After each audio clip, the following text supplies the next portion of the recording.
Good afternoon students. ఈరోజు మనం జీవశాస్త్ర పాఠ్యభాగంలోని పాఠాల గురించి ఒకసారి చూద్దాము. జీవశాస్త్ర పాఠ్యభాగంలో మొత్తంగా 10 అధ్యాయాలు ఉన్నాయి. వీటిలో అనేక జీవక్రియల గురించి ముఖ్యంగా మనం తెలుసుకుంటాం.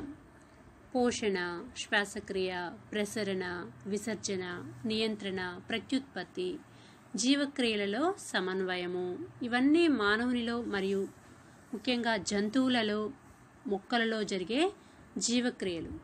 ప్రతి అధ్యాయంలో మనం తెలుసుకునేది మొక్కలు మరియు జంతువుల గురించి.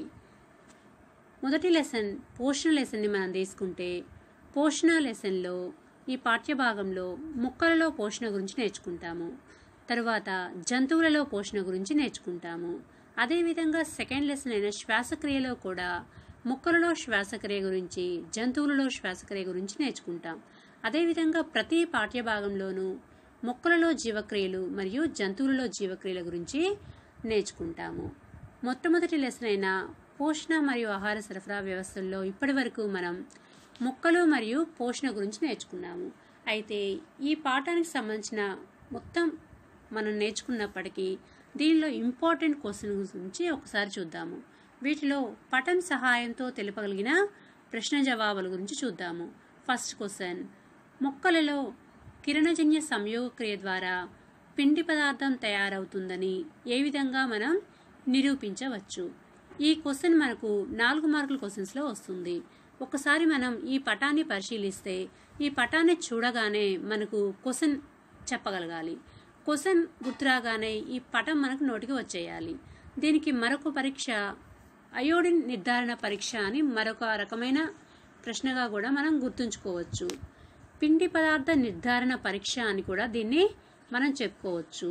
అంటే ఇక్కడ మనం ఆకుని మరుగుతున్న నీటిలో వేడి చేసి తర్వాత అయోడిన్ పరీక్షకు గురి చేస్తున్నాము. ఈ విధంగా మనం ఈ ప్రశ్నను మనం గుర్తుంచుకోవాలి. సెకండ్ క్వశ్చన్, ఒకసారి ఇక్కడ ఒక తొట్టి మరియు గాజు సీసా కనిపిస్తుంది. గాజు సీసాలో మనం KOH ద్రావణాన్ని ఉంచుతాము.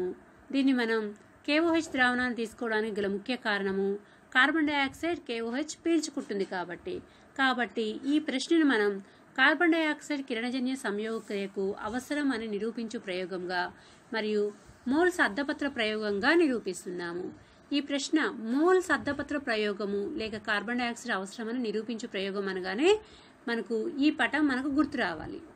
థర్డ్ క్వశ్చన్, ఒక బీకరు, పరీక్షణారిక కనిపిస్తుంది, హైడ్రిల్లా మొక్క కనిపిస్తుంది. కాబట్టి ఈ ప్రశ్నను మనం హైడ్రిల్లా మొక్క ప్రయోగం అని కూడా నేర్చుకుంటాము. అంటే హైడ్రిల్లా మొక్క ప్రయోగాన్ని మనం మొక్కలు కిరణజన్య సంయోగ క్రియకు ఆక్సిజన్ను విడుదల చేస్తాయని నిరూపించు ప్రయోగంగా నేర్చుకోవచ్చు. ఫోర్త్ క్వశ్చన్, ఇక్కడ మనకు ఒక తొట్టిలో ఉన్న మొక్క చూస్తున్నాము.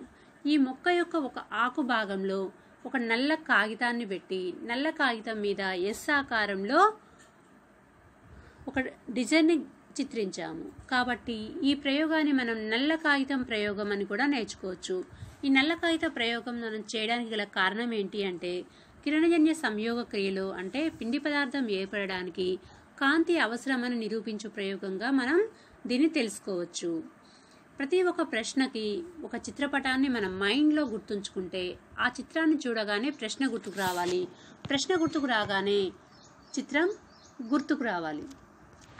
నెక్స్ట్ ఫిఫ్త్ క్వశ్చన్, హరితరేణువు యొక్క అంతర్నిర్మాణం హరితరేణువులో గ్రానా, స్ట్రోమా అనే భాగాలు ఉంటాయి. వీటిలో కాంతి చర్య, నిష్కాంత చర్యలు జరుగుతుంటాయి. సిక్స్త్ క్వశ్చన్, హరితరేణువులో జరిగే కిరణజన్య సంయోగక్రియ యాంత్రికం.